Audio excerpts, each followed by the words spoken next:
this one certainly might be worth looking at. I asked them if they could talk about a memorable event of that day, maybe a tearful one, a melancholy one, or maybe a funny event that occurred that day. I think they've already chosen one rather quickly. So I think yours was kind of a funny event. Yeah, so what was that? Probably my most memorable event was it came to the end of the night, or the end of us being around, at about 10 o'clock. Yeah. And so people were giving us a farewell down on the boat dock because we were going to exit on the speedboat. And the boat dock was sort of sinking at that time, going underwater with people on it with sparklers and all that. And then we got onto the back of the boat, and the driver hit the gas, and Ashley, my dad, Ashley turned a back somersault, and I thought she was heading for the propeller. She flew off the back and was hanging on, to the back of the speedboat. Over my head, like he had to grab my feet and bring them back down. Yeah, it was close. Almost had Goldie Hawn overboard, huh? What about that? Okay. It was good. There's actually a picture of the speedboat right before the accident. You'll have to go over there and look. Will and Ashley, thanks a lot. I wanted to kind of relive some of those memories with a couple as a lead-in to this morning's sermon about weddings. Really, in my experience, are accidents waiting to happen. I mean, if when you get to be behind the stage as an officiant, you really get to see things that the average Joe doesn't get to see. As beautiful as they are, and every pastor gets his or her chance to officiate at any number of weddings in his or her career. Some of us do it with great joy and excitement, and others would rather be shocked than do them.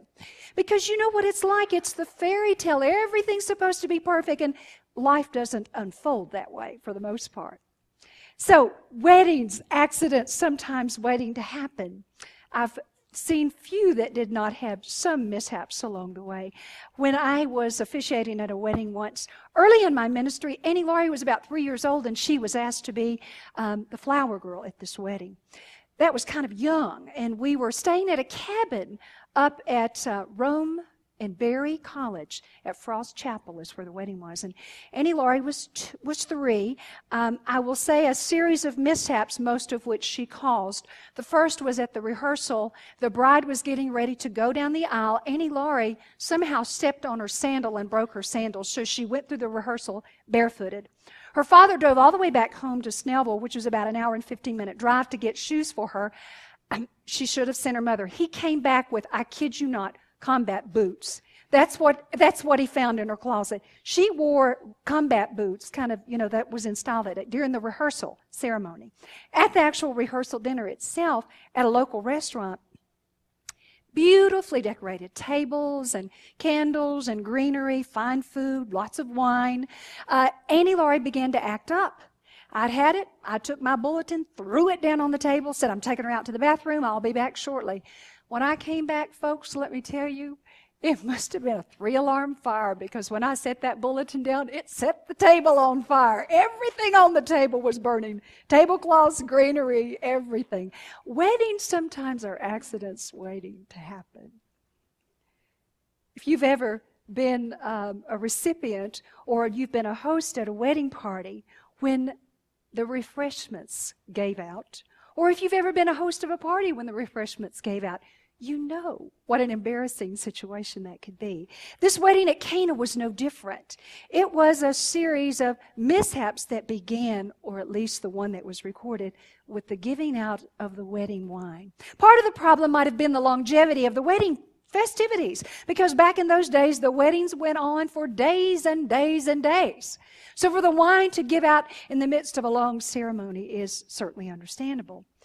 The second problem might have been that the wedding occurred in a one-stoplight town in Cana, about 10 miles north of Nazareth. It was not known to be a burgeoning metropolis where there was a food city or a package store or a winery on every corner where somebody could run and fill up the wedding wine vats again when the wine ran out.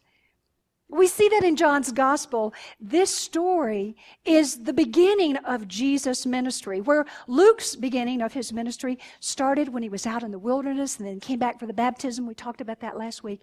In this Gospel, the beginning of the story is Jesus' first miracle that occurred at this wedding at Cana. It was his first day on the job, so to speak, and guess who tags along? Mama. Mama's been invited to the wedding. We don't have any information about the details of the invitation, but Mother's at that first wedding. He's along there also with 12 of his friends, who are the 12 disciples. Jesus has a chance to establish himself apart from his mom, but she's there for his first miracle event. The whole event could turn out completely differently if Mary, the mother of Jesus, who's never named in John's gospel, by the way, she's always called the mother of Jesus. The whole event could have turned out differently if she had just not been so hyper-responsible for all the guests and their happiness. But when she was watching the refreshment table and saw that everything was disappearing and there was no more wine, she volunteered her son to relieve the host embarrassment. If you've ever been a chaperone at a high school party for your teen, you know that your job is to be invisible, not to cause a sense of embarrassment to the child that you happen to be representing. Mary must have missed that memo. She didn't even check with Jesus. She immediately volunteered him to fill the wedding vats with wine. Curious is the response that Jesus gives to his mother. Woman, he says, what concern is that to you and me? We've got bigger fish to fry. We've got more world concerns than this local wedding. This problem is not yours or mine. If you've ever embarrassed your child in public, you know that you can get any kind of retort from them, both in public and private, when you get home. So that Jesus responding to her this way is really not so surprising. Nevertheless, for us who expect to see the Son of God offering respect to his mother, we cringe when we hear the story of the way he responded to her. If God didn't respect his mother, what hope is there for us as mothers for respect? One of my seminary professors, who was a John scholar, said, really, this was not so much a rude or hostile response on Jesus' part. It was his way of disengaging from his mother, distancing himself from his mother to make a point to her. And his point to her was, look, I can't be all things to all people for all times and in all places, even if you as my mother think that I should do that. He indicates that his father gave him a larger task to do, and he was going to zero in on that and focus on that task at hand. And I think Jesus' lesson is a good one for all of us. How easy it is for us in the midst of everything we have to do in life to get distracted, to get off the main target of where we need to be, to get out of focus. And so what you have here in this story is a mother who's trying to distract Jesus from what he understood his larger purpose was. He, or she rather, of all people, should have understood what it was he needed to be about.